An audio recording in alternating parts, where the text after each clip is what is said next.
Yes, Pawan Kalyan చెప్పింది అసలు రాజకీయంగా తీసుకోవాలా లేకపోతే సాధారణంగా చెప్పారా? అసలు పవన్ కళ్యాణ్ చేసిన వ్యాఖ్యల్లో వివాదాస్పదం నిజంగానే ఉందా? దీనికి సంబంధించి ఈరోజు మనం డిబేట్ కంటిన్యూ చేద్దాం. సో డిబేట్లో జూమ్ లైవ్లో కాపుకు సంబంధించి Andhra and Telangana JAC chairman అందుబాటులో ఉన్నారు, వెల్పూరి శ్రీనివాస్ గారు. నమస్తే సార్.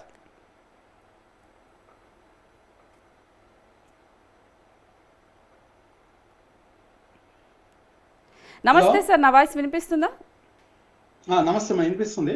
ఎస్ సార్, అంటే పవన్ కళ్యాణ్ ఇప్పుడు ఏది మాట్లాడినా వివాదాస్పదం అయ్యేలాగా కనిపిస్తుంది. సో అతనేమో నార్మల్గా చెప్పానంటే ఒక లెటర్ కూడా రిలీజ్ చేశారు జనసేన పార్టీ నుంచి. సో దీనికి సంబంధించి మీరు ఏం చెప్తారు? నమస్తే స్వప్న గారు. ఎస్ సార్, చెప్పండి. పవన్ కళ్యాణ్ గారు కోనసీమ పర్యటనకి వెళ్ళినప్పుడు అక్కడ పంటలు దెబ్బతిని అన్ని రకాల కూడా సైక్లోన్ ఎఫెక్ట్స్తో నష్టం జరిగింది. దాని మీద ఆయన ఒక మాట అన్నారు. దీని మీద కొంతమంది దిష్టి తగిలిందని చెప్పారు. అంటే గతంలో కేసీఆర్ మా నేలతోనే కోనసీమ పచ్చగా ఉంది, ఆంధ్రలో ఉన్న వాళ్ళందరూ దుర్మార్గులు, వాళ్ళు లాభపడ్డారు, మేము నష్టపోయాము. అదేవిధంగా హరీష్ రావు వచ్చేసరికి ఆంధ్రప్రదేశ్లో 3 పంటలు పండుతున్నాయి, తెలంగాణలో మాకు అన్ని కష్టాలు ఉన్నాయి అని వాళ్ళు మాట్లాడటం జరిగింది. నిన్న జరిగినటువంటి అక్కడ పరిస్థితులను బట్టి పవన్ కళ్యాణ్ గారు ఉన్న ఆవేదన బట్టి ఈ విధంగా కొంతమంది మన మీద దిష్టి పెట్టారు అనేది ఆయన క్యాజువల్గా అన్నారు. కానీ కేసీఆర్ అన్నారు, హరీష్ రావు అన్నారని కూడా చెప్పలేదు. అయితే ఇక్కడ కోమటిరెడ్డి వెంకటరెడ్డి గారు Telangana cinematography minister and R&B minister Pawan Kalyan మాకు క్షమాపణ చెప్పాలి, మా మనోభావాలు దెబ్బతింటున్నారు. ఇదే కోమటిరెడ్డి వెంకటరెడ్డి గారు మాజీ మంత్రి, ఆయన IAS, ఆయన ఎమ్మెల్యేగా ఉన్నారు, మాజీ మంత్రిగా ఉన్నారు.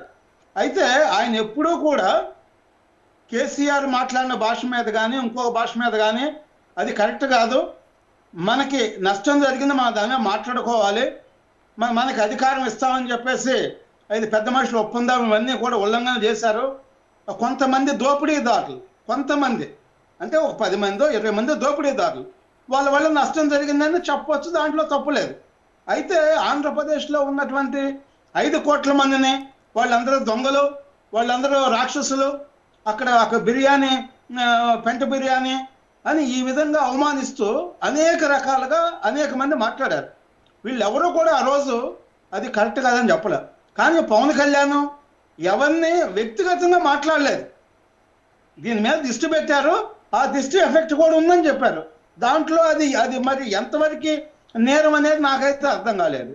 రాజశేఖర్ రెడ్డి గారు కూడా తెలంగాణకి వెళ్ళాలంటే వీసా కావాలా, ఇది ఏమన్నా పాకిస్తానా అని ఆయన స్వయంగా చెప్పడం జరిగింది. దాన్ని కూడా ఎవరు ఖండించలేదు.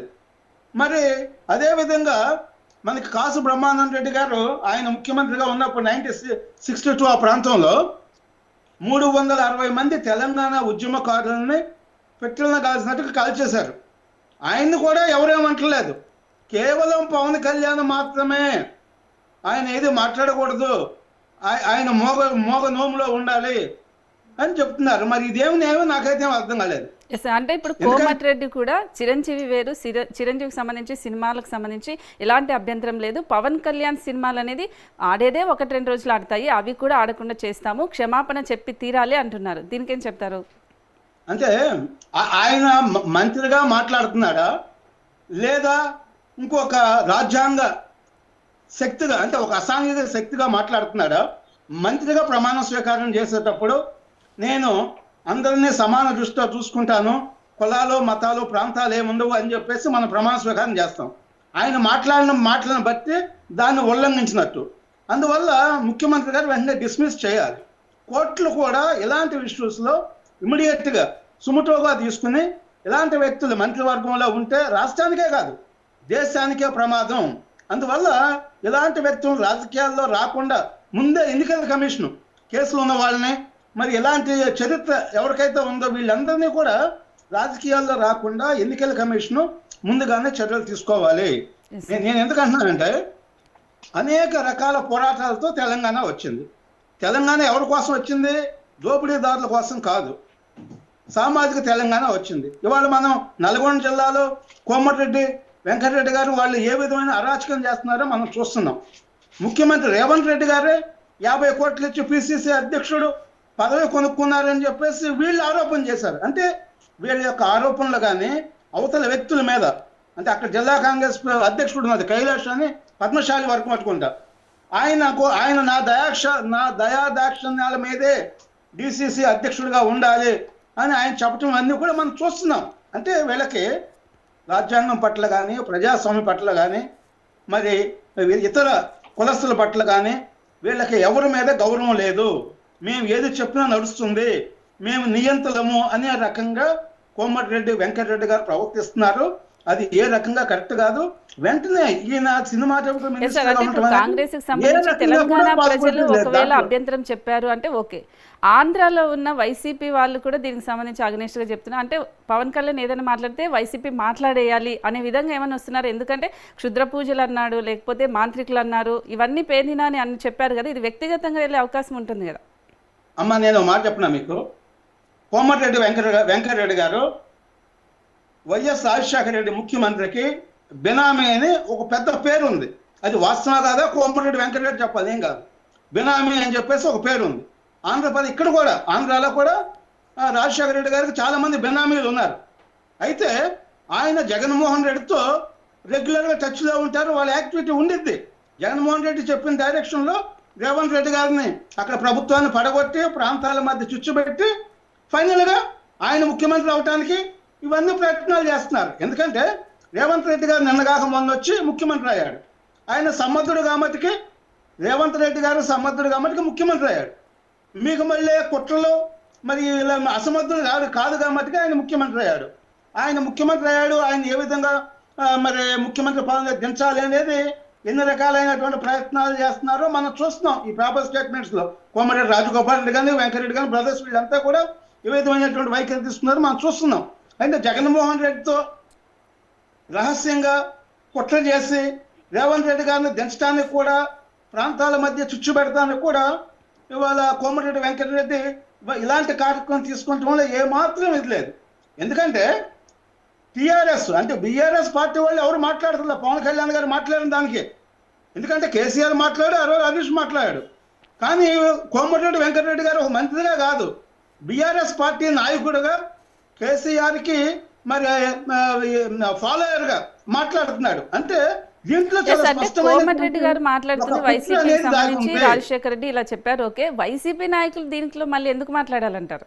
ఈ తెలంగాణ మీద మాట్లాడారు, తెలంగాణ ఇష్యూ నడుస్తుంది. వైసీపీ అంటేనే అది ఒక విచ్ఛిన్నమైనటువంటి పార్టీ. అమరావతిని శ్మశానం చేస్తున్నామని చెప్పేసి వాళ్ళు శపథం చేశారు. మరి 5 సంవత్సరాల్లో మీరు చూశారు ఆంధ్రప్రదేశ్కి ఎన్ని రకాలుగా నష్టం చేశారో. ప్రాంతాల మధ్య, కులాల మధ్య, మతాల మధ్య ఎన్ని రకాలుగా విభేదాలు సృష్టించి ఎన్ని అరాచకాలు చేశారో మనం చూసాం. అదేవిధంగా తెలంగాణలో కూడా ఈ ఫార్ములా అక్కడ అప్లై చేయాలి. చేస్తే రేవంత్ రెడ్డి గారిని ముఖ్యమంత్రి పదవి దించారనుకోండి, ఆటోమేటిక్గా కోమటిరెడ్డి వెంకటరెడ్డి అక్కడ లైన్లోకి వస్తాడనేది వాళ్ళ యొక్క ఉద్దేశం. అది వస్తాడా లేదా అది తర్వాత ఇష్యూ. వాళ్ళ కుట్రల్లో ఇలాంటివన్నీ కూడా ఉంటాయి. ఎందుకంటే వాళ్ళు రాజకీయంగా అవకాశవాదులు, అందువల్ల డెఫినెట్గా వాళ్ళు ఇలాంటివి చేస్తారు. ఇప్పుడు నేనున్నాను ఆంధ్రప్రదేశ్కి సంబంధించినటువంటి వ్యక్తిని, కానీ తెలంగాణ కావాలి, తెలంగాణ వాళ్ళకి అన్యాయం జరిగింది, మరి ప్రాంతాలుగా విడిపోదాం, అన్నదమ్ములుగా కలిసి ఉందాం అని చెప్పేసి నేను సామాజిక న్యాయ సాధన సమితి తరఫున ఇందిరా పార్క్లో నిరాహార దీక్ష చేయడం జరిగింది. ఆ నిరాహార దీక్షకి కేసీఆర్ గారు తప్ప కథమా వ్యక్తులు అందరూ వచ్చారు. కవిత గారు కానీ, కోదండరామ్ గారు కానీ, మన దేవేంద్ర గౌడ్ గారు కానీ, అదేవిధంగా బీజేపీ నుంచి మన గవర్నర్గా చేసినటువంటి విద్యాసాగర్ రావు గారు కానీ, మన గద్దరన్న కానీ, అందరూ మన శ్రీనివాస్ గౌడ్ కానీ, మొత్తం హైకోర్టు లాయర్స్ కానీ, మరి ఉస్మానియా వాళ్ళు కానీ అందరూ కూడా నా యొక్క నిరాహార దీక్షకు వచ్చారు. రాష్ట్రాలుగా విడిపోదాం, అన్నదమ్ములుగా కలిసి ఉందాం, సామాజిక న్యాయ సాధన సమితి అనే మా బ్యానర్ మీద మేము నిరాహార దీక్ష చేయడం జరిగింది. అందువల్ల తెలంగాణ కేవలం తెలంగాణ వాళ్ళు మాత్రమే కోరుకోలేదు, ఇతర రాష్ట్రాల వాళ్ళు కూడా కోరుకున్నారు.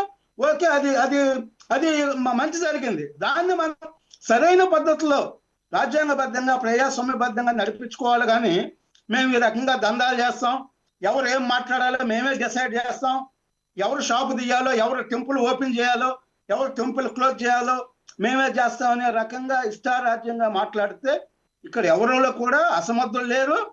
డెఫినెట్ గా మీ మీద రాజ్యాంగబద్ధంగా చర్యలు తీసుకుంటారు, మిమ్మల్ని డిస్క్వాలిఫై చేస్తారు.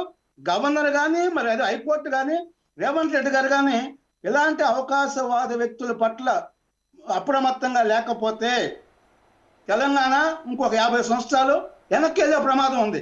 ఇక్కడ ఆంధ్రప్రదేశ్లో జగన్మోహన్ రెడ్డి అరాచకాల వల్ల ఆంధ్రప్రదేశ్ 50 సంవత్సరాలు వెనక్కి అంటే వెళ్ళిపోయింది. ఇప్పుడు తెలంగాణలో కూటమి ప్రభుత్వం కూడా పోటీ చేయాలని చూస్తూ ఉంది కదా, సో ఇలాంటి టైంలో ఇలాంటి వ్యాఖ్యలు చేయడం ఎంతవరకు కరెక్ట్ అంటారు?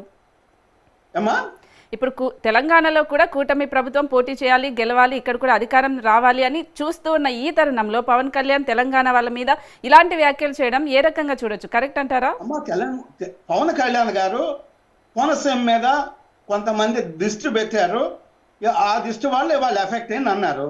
ఎవరు దృష్టి పెట్టారు అనేది నాకు తెలిసి అయితే, మరి పవన్ కళ్యాణ్ గారికి తెలుసో లేదు నాకు తెలియదు. నాకు తెలిసి అయితే కేసీఆర్ అదేవిధంగా హరీష్ రావు చాలా స్పష్టంగా చెప్పారు. వాళ్ళు చెప్పినవి కూడా నేను మళ్ళీ మీకు రిపీట్ చేస్తా. మా నీళ్లతోనే కోనసీమ పచ్చగా ఉంది కేసీఆర్ చెప్పింది. ఆంధ్రలో ఉన్న వాళ్ళందరూ దుర్మార్గులు, వాళ్ళు లాభపడ్డారు, మేము నష్టపోయాము. ఆంధ్ర బిర్యానీ, పెంట బిర్యానీ. అదేవిధంగా హరీష్ రావు ఆ ఏపీలో 3 పంటలు పడుతున్నాయి, 3 పంటలు పండుతున్నాయి. తెలంగాణలో మా కష్టాలు ఉన్నాయి, మాకు నిధులు నియామకాలు అయినా చెప్పారు. నేనేమంటున్నా అంటే ఏది చెప్పినా ఎలాంటి ఉద్యమం అయినా వాస్తవాలు చెప్పాలి, అవాస్తవాలు చెప్పకూడదు. మాకు రాజకీయ అధికారం లేదు, మాకు ముఖ్యమంత్రి ఇస్తా ఉన్నారు, ఇవ్వలేదు, మమ్మల్ని మోసం చేశారు, లేదా ఇక్కడ మాకు ఉన్నటువంటి వనరుల్ని దోపిడీ దొంగలు దోసుకెళ్లారు అని చెప్పొచ్చు. ఆ దొంగల పేర్లు కూడా చెప్పొచ్చు. లేదు కాంట్రాక్టులు ఉన్నాయి, ఇవాళ వేల లక్షల కోట్ల కాంట్రాక్టులు తెలంగాణ వాళ్ళకే ఇచ్చుకోమని చెప్పాము మేము. అయినా కూడా తెలంగాణ వాళ్ళకి ఇవ్వకుండా మాకు ఎవరితో అయితే ఆర్థిక సంబంధాలు ఉన్నాయో మేము వాళ్ళకి ఇచ్చుకుంటామని కేసీఆర్ ఇచ్చాడు. ఇప్పుడు ఈ ప్రభుత్వం కూడా ఇస్తుంది. నేనేమన్నా అంటే తెలంగాణ సమాజం లాభపడాలి, తెలంగాణలో ఉన్నటువంటి అట్టడుగు ప్రజలకి న్యాయం జరగాలి. జరగకుండా మరి గతంలో కొంతమంది ఏ విధంగా మరి వేల కోట్లు లక్షల కోట్లు అధికారాన్ని అడ్డం పెట్టుకుని తెలంగాణని హోల్సేల్గా దోసుకున్నారు. మళ్ళీ ఆ దొంగలతోనే మళ్ళీ మనం సమావేశం చేస్తే తెలంగాణకు లాభం ఎట్లా జరిగిద్ది? పవన్ కళ్యాణ్ ₹1 తెలంగాణలో దోచుకోలేదే. ఆయన సినిమాలు తీశాడు, భారతదేశమే కదా ప్రపంచంలోనే ఆయన సినిమాలు చూస్తున్నారు. సినిమా చూస్తే నిర్మాతకు డబ్బులు వస్తాయి. ఆయనకి ఏదైతే హీరోగా ఉంటుందో ఆ అమౌంట్ ఆయనకి పేమెంట్ చేస్తారు. అంతే తప్పితే కేవలం తెలంగాణ వల్లే పవన్ కళ్యాణ్ టాలెంట్ లేకుండా ఆయన హీరో కాలేడుగా. ఎవరికైనా టాలెంట్ ఉండాల్సిందే. ఎస్ సార్, అంటే ఇంతకు ముందు చెప్పిన విధంగా మీరు అన్నారు, కేసీఆర్ కూడా అన్నారు వ్యాఖ్యలని, నేను ఇంట్రోలో కూడా అదే చెప్పా, పవన్ కళ్యాణ్ ఏది చెప్పినా కూడా అది ఎక్కువగా వివాదాస్పదం అవుతూ ఉంటుంది అని. అయితే దీనికి ఫ్యాన్స్ కూడా కొంతమంది పవన్ కళ్యాణ్ ఫ్యాన్స్ కూడా మాట్లాడుతున్నారు, చిన్న చిన్న సినిమాలని ఆపే స్థాయి మీకు ఉందేమో, కానీ పవన్ కళ్యాణ్ లాంటి సినిమాలని ఆపే స్థాయి మీకు లేదు. చిన్న చిన్న నాయకులు మాట్లాడుతూనే ఉంటారు, అవి పెద్దగా మేము పట్టించుకోమంటూ కూడా చెప్తూ ఉన్నారు. అమ్మ, గతంలో కూడా అల్లు అర్జున్ గారు ఇన్సిడెంట్ జరిగినప్పుడు సంధ్యా థియేటర్లో అరవింద్ రెడ్డి అని నిజామాబాద్ ఎమ్మెల్యే కూడా మాట్లాడారు. ఏది అల్లు అర్జున్ సినిమాలో మేము ఆడినామో మా ఇష్టం అని చెప్పారు. అంటే అసలు నాకు ఈ ఎమ్మెల్యేలు, ఎంపీలు, వీళ్ళ మంత్రులు, వీళ్ళ యొక్క బాధ్యతలు ఏంటో వీళ్ళకి తెలిసినట్టు లేదు. అంటే మా నియోజకవర్గంలో మేము రౌడీజం చేస్తాము, ఏమి చేయాలన్నా సూర్యుడు ఉదయించాలన్నా మా పర్మిషన్ కావాలి అని చెప్పటం లాగా ఉంది వీళ్ళు చేసేది. అందువల్ల వీళ్ళకి ముందు క్లాసెస్ పెట్టండి, పొలిటికల్ క్లాసులు పెట్టండి, ఎవరితో ఎట్లా మసలాలో ఏం మాట్లాడాలో. మరి ఇలాంటి అంటే అందువల్లనే మనకి కానిస్టేబుల్ కావాలంటే కొన్ని క్వాలిఫికేషన్స్ ఉంటాయి, కానీ ఇక్కడ రాజకీయ నాయకులు క్వాలిఫికేషన్స్ లేవు. అందువల్ల డెఫినెట్గా వీళ్ళ క్వాలిఫికేషన్స్ ఉండాలి, ఎడ్యుకేషన్ ఉండాలి, సత్ప్రవర్తన ఉండాలి. వైట్ పేపర్ లాంటి వాళ్ళనే ప్రజాప్రతినిధులుగా ఎన్నుకోవాలి.